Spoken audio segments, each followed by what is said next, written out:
In today's video, I'm going to teach you how to change customer password in Freshdesk. If a customer is locked out or needs a quick reset, you can change their password directly from the help desk. To start, sign into your Freshdesk account with an agent or admin profile that has permission to manage contacts. From the main dashboard, look to the left sidebar and open Contacts. This is the section where all your user profiles live, and it's the fastest way to reach a customer's account details. If you manage multiple workspaces or products, make sure you're in the correct one before proceeding so you don't update the wrong profile. Once you're in Contacts, find the specific customer you want to help. Use the search bar to look them up by name or other known details. When the results appear, click directly on the customer's name to open their full profile. Take a quick moment to confirm you're on the right profile by glancing at their organization or recent ticket history, just to be safe.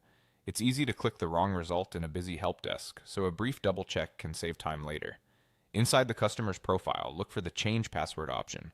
Depending on your Freshdesk layout, you'll typically see it in the top right corner of the profile, or tucked under a More or Actions menu. If you don't see it, you may need higher permissions, or your account may have a customized layout, so try expanding any overflow menus. When you click Change Password, a dialog will open with fields to enter and confirm the new password. Type a strong, unique password that meets your company's security policy. Think sufficient length and a mix of character types, and then retype it in the confirmation field to ensure there are no typos. For security, avoid storing or sending passwords through unsecured channels.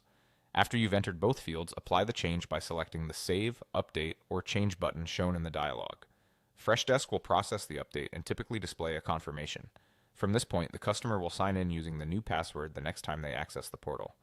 A couple of quick tips before you wrap up. If the Change Password option isn't available, check your role permissions or confirm that the contact isn't managed by a single sign-on setup, which would disable direct password changes. And whenever you change a password on behalf of a customer, notify them securely so they know what to use at their next login and can update it again if required by your policy. That's all there is to it. Open Contacts, select the customer, choose Change Password, and enter and confirm the new password to finish. Thanks for watching.